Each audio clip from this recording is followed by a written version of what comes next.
Halo teman-teman, balik lagi di channel kesayangan kita OEC Indonesia. Bareng aku di sini Nisa Nikma, yang bakal ngebahas segala prosedur dan pelayanan menjadi pekerja migran Indonesia yang baik di Hong Kong. Nah, seperti yang udah teman-teman lihat di episode yang kali ini, saya udah pakai baju yang kostum untuk siap ke pasar nih teman-teman. Enggak. Karena episode kali ini kita bakal ngebahas tentang tips untuk menyimpan sayur agar tidak mudah busuk.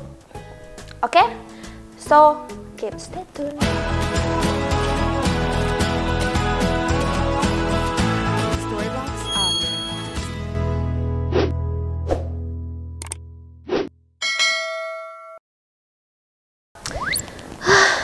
Teman-teman, aku baru beli sayur loh beberapa hari yang lalu, tapi kok udah gampang busuk. Kira-kira kenapa ya? Tapi jangan khawatir deh.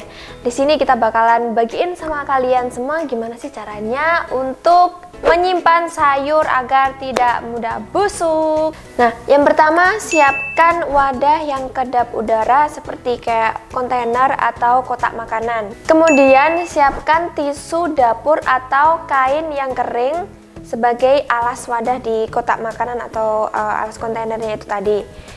Tujuannya adalah untuk menyerap air ketika menguap, sehingga kelembapan di dalam kotaknya itu akan terjaga. Kemudian sortir sayuran yang akan teman-teman simpan. Misalkan kalau kita beli sayur itu kan ada yang bagian yang agak sedikit membusuk, yang bagian luarnya itu loh teman-teman, itu dibuang aja, disortir. Nah, ambil yang bagus. Setelah melakukan penyortiran, teman-teman cuci sayuran agar terbebas dari bakteri, agar bersih, benar-benar bersih, jadi saat disimpan nanti juga gak gampang busuk. Setelah dicuci sayurannya, kemudian sama teman-teman dikeringkan itu sayurnya atau ditiriskan sedikit di angin-anginan gitu, pokoknya enggak yang benar-benar basah banget, karena percuma aja kalau teman-teman cuci terus masih basah terus teman-teman simpan, karena ya bikin sayurnya itu tambah cepat busuk gitu loh. Jadi dikeringkan atau diangin-anginkan, habis itu baru dimasukkan ke dalam kulkas. Oh ya teman-teman, diusahakan jangan memotong sayuran yang akan disimpan ya, karena sayuran yang dipotong-potong dulu sebelum disimpan itu akan bikin sayurannya itu kering. Jadi karena terserap sama udaranya itu loh teman-teman, jadi nggak usah dipotong, biarin utuh. Nah, jika sudah sayurannya sudah disortir, sudah bersih juga, teman-teman tinggal masukkan saja ke wadah yang sudah kita siapkan tadi. Kulkas umumnya mempunyai 3-4 rak susun ya teman-teman. Yang paling bawah itu memang biasa kita gunakan untuk menyimpan sayuran. Nah, jenis sayuran yang bisa disimpan di laci yang paling bawah sendiri itu teman-teman, itu biasanya jenis sayur-sayuran hijau seperti kangkung, sawi, dan bayam. Karena 3 jenis sayur ini biasanya cepat membusuk gitu. Kalau teman-teman memperhatiin sih biasanya nggak bisa bertahan sampai 2-3 hari lah. Paling sehari 2 hari gitu sayurannya biasanya udah kuning-kuning gitu teman-teman ya. Jadi ya jangan beli banyak-banyak lah. Nah, laci yang paling bawah sendiri itu memang mempunyai suhu yang lebih stabil teman-teman. Jadi kalau digunain untuk menyimpan jenis-jenis sayuran hijau yang sudah aku sebutkan tadi, itu bikin sayurnya nggak bakal cepet layu. Jadi yang paling bawah aja, jangan ditaruh yang kedua atau 3. Itu malah sayurannya bisa-bisa kering. Awet sih tapi kering, kan nggak bisa digunain. Oke, dan untuk rak yang bagian setelah laci yang paling bawah tuh teman-teman, rak yang kedua itu digunakan untuk menyimpan sayuran dengan kadar air rendah, kayak misalkan wortel, buncis, kol, ataupun kacang panjang. Untuk rak nomor 3 itu digunakan untuk menyimpan sayuran dengan kadar air tinggi, kayak mentimun, terong, paprika, kayak gitu-gitulah teman-teman. Tahu sendirilah kadar sayur-sayurnya ya. Yang lebih tahu teman-teman, karena teman-teman biasanya kan masak buat majikan tuh. Kemudian untuk jenis perbawangan nih teman-teman, perbawangan bahasa apa sih perbawangan?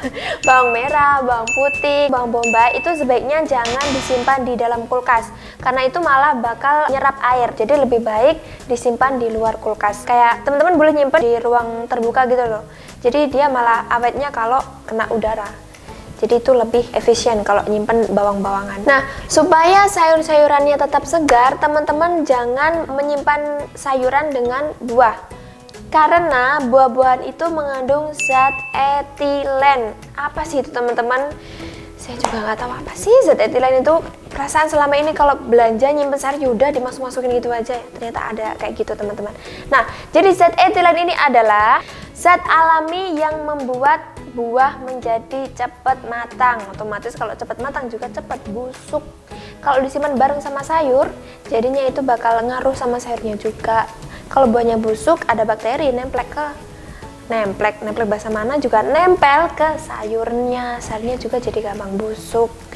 Gitu teman-teman, paham ya sampai sini? Oke teman-teman, itu tadi beberapa tips dari kita, langkah-langkah untuk menyimpan sayur supaya tidak cepat busuk, supaya tetap tahan lama. Dan kalau teman-teman bisa menyimpan sayur dengan baik dan benar, otomatis nanti majikan teman-teman juga tambah sayang dong sama teman-teman, karena oh ini cecenya kok pintar sekali ya merawat makanan gitu.